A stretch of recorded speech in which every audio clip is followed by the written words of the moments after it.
So it's me talking about reframing the audience, which is interesting because it reflects on things both Chris and Andrew talked about. How do you get a workforce who are younger to reappraise an audience? My journey started 2017. I used to work on a escorted holidays touring brand called Newmarket Holidays, who you might go on, generally a coach tour, you might go and visit a certain destination, a certain place, escorted, go and see lots of different things.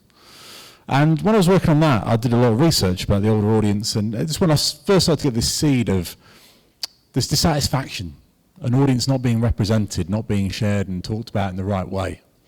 So I started to dig into that and dig into how people are represented. Now, to set my stall out, I'm Generation X. I was born in 1979, 44. My parents, my in-laws are all in their 70s. I have young kids, so I feel I'm right in the middle of everything. Agency land, I feel like I'm on Logan's Run, which is a very interesting reference point because the people are too young to get it in half the agency, the people not threatened by it. But those of us getting a bit older in the agency going, right, how do we fit in? How does it all work? Where does the balance play? And it's a great way, and it comes down to this. This is an interesting stat. By the way, the password for the internet is it's the Trampery events. The password is events239. By all means, log on if you wish to, because I'm interested. What was the song that was #1 when you were 16? Some of you, whilst you have a look at that little search for that, I'll explain why it's an interesting question. I worked on a Public Health England campaign, and the ECD, the creative involved in it, said, if you want to make people feel young, play them the record that was #1 when they're 16, because it takes them back. It puts them in a place, it reminds them of where they were. And it's always just fascinating to see what records people get. So I'm genuinely curious. So I said, I'm Generation X, born 1979. My 16th birthday #1, banger, absolute banger. Dates me slightly, because I like to pass off. I like my punk, I like my metal, I like anything with guitars in. Not only did I have that single, I had it on CD1 and CD2. That is a musical format that dates a lot of people in the audience. What else have we got? I'm just interested. What have we got in the room? Anybody willing to share what they had as their #1?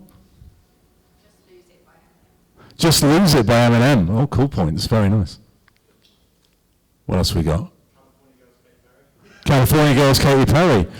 This is quite a cultured audience. There's some nice options here. Oh, Don't You by Pussycat Dolls, very, very strong. This is quite cosmic. Anybody else? What we got? Okay, so I am, without doubt, the oldest person in the audience. Because mine was Rod Stewart. Tonight's the Night. That's deep cut, Rod Stewart, though. That's cool. No. Followed by Barbara Streisand. So that age which Barbara Streisand was it? Evergreen. Appropriate. What a link. What a segue in. I'm very lucky. I could have been a week later, I could have had Oasis's first #1, some might say Maximum Cool Points. 1 week earlier would have been Don't Stop Wiggle Wiggle by the Out Here Brothers, it's a tune, but it was lyrically questionable in the 90s. It has not got better by any stretch of the imagination. I'm always fascinated just to see if we end up with somebody in the room who's got Love Is All Around, or Everything I Do It For You. We've got the big stretch in there. It's good. But slightly frivolous, but it makes a point. Because our pop culture sets us up, the culture we experience sets us up. And that's the interesting thing as we go into an aging population is, everything you experience through the lens you grew up with and what you had going on. So we created a grid to help our teams think about the audiences they talk to. So what we have here is the generation they fall into, the age they are now, what year they were born in, the critical window, 15 to 21. What was going on in their lives, what pop culture was happening, what was drawing them along. And there you get into their formative experiences. It's one of the biggest challenges writing this paper, writing this deck. We say over 55s. These people are massively different just across this we're talking to. Huge change in there. But it allows us to start to think about it. So you can start to stop saying the 60-year-olds, no, they're the punks. They're the discos. They were John Travolta strutting down the road or shoving a safety pin through their earlobe like Johnny Rotten. They fit in there well, so it gives us references, because these are pop culture references the generations before wouldn't have had. Yet they're there, and so you see some of those references in the videos that Andrew was playing start to come through. So this is a very simple tool we've used to help our teams think about audiences in a different way and reframe how we think about them. And that reframing becomes really interesting as well when we start to think about their media consumption and what they do. This is a fantastic piece of research the IPA, our trade body, produced. It's called Making Sense. It's been running for many years. Generally comes out in February. This year it's Making Sense 5. And what they've been doing is they've been looking at media consumption in the UK since 2015, It went all the way up to the pandemic, through the pandemic, out of the pandemic, and these two are wave one and wave two. That's what the W's stand for, of media consumption. And what we look, if we look at the 55 plus audience here, is the fact that analog hasn't died in any way. If anything, they've gone further into it, that green. So this is share of curated commercial media consumption time by device. So the green here is the TV set, the lime, the radio set. Print, I know we have some newspaper friends in the room. You're good to see there, the turquoise, holding remarkably well.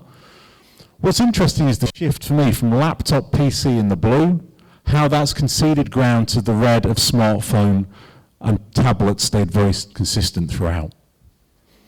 So again, why I find this really interesting is, makes the case we need to be considering TV, we need to be considering radio, we need to be considering print in there. We shouldn't be forgetting digital, that red has got bigger. For example, in this age group, casual gamers, mobile gamers, one of the biggest growth areas, hugely untapped.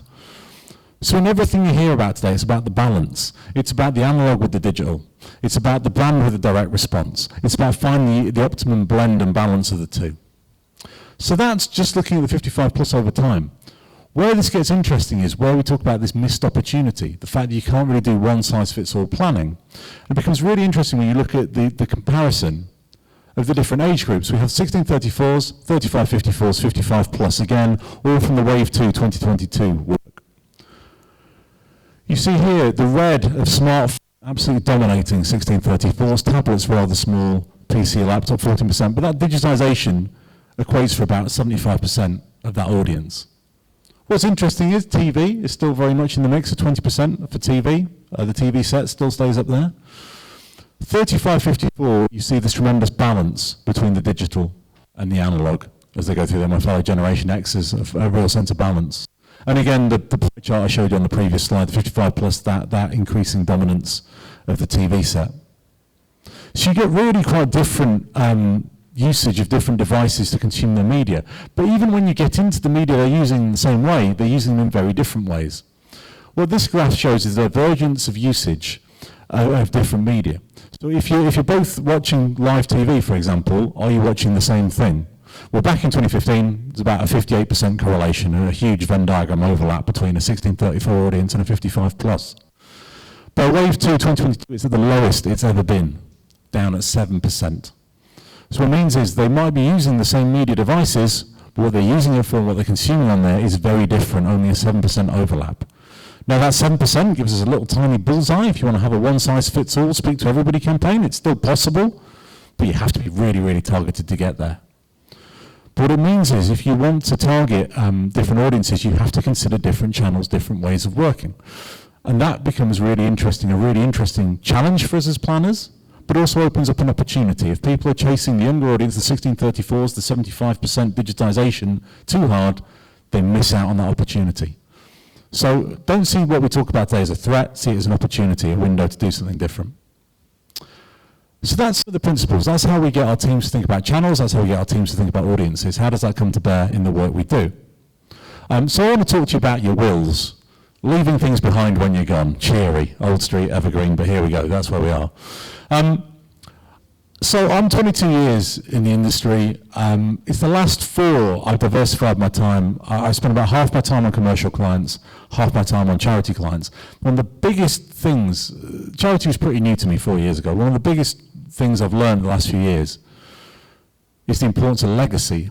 So legacy is you write your will and you say, I will leave such and such an amount or such a thing in my will that will go to a given charity. I find that fascinating. Number one, it's the fastest growing part of charity in the UK. It's one of the biggest streams of people being given things, 3.2 billion. It's absolutely massive.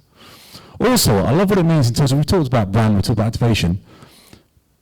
To trust a charity, to leave them a gift in your will, is possibly the biggest act of trust you can make. Imagine how much every touch point that brand has had to give you through your life has to make you care that much that you would give it. So we talk about charities, that every brand interaction is like a patchwork quilt of trust building up to this, the ultimate expression of trust. So it's massively, massively crucial for any charity business.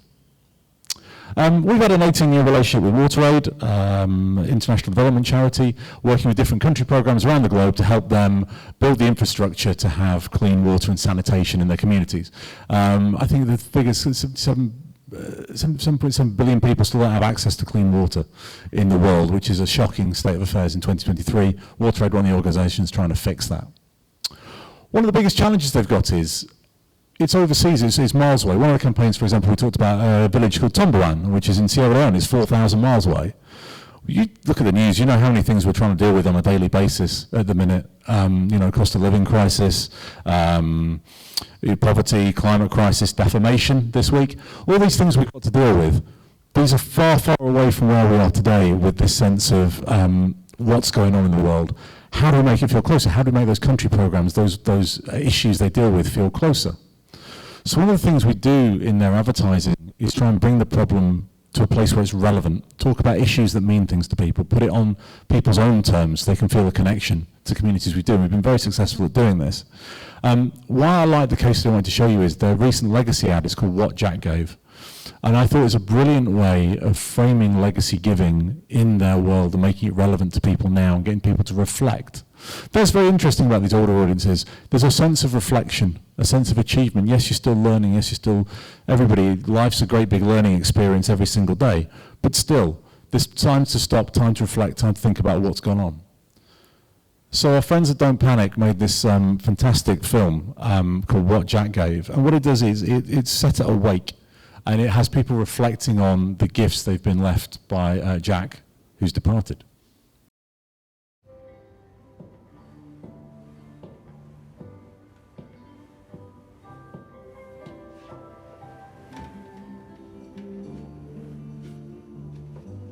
"57 years of precious memories.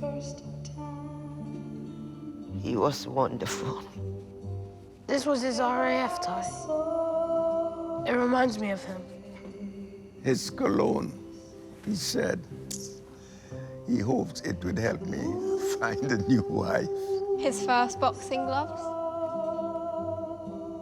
He taught me how to get back up.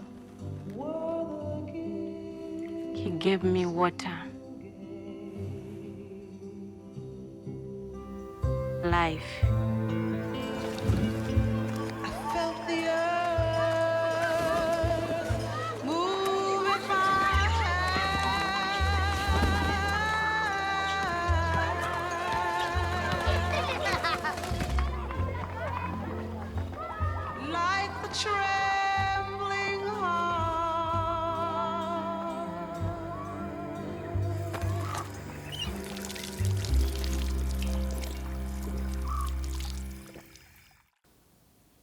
Really powerful ad.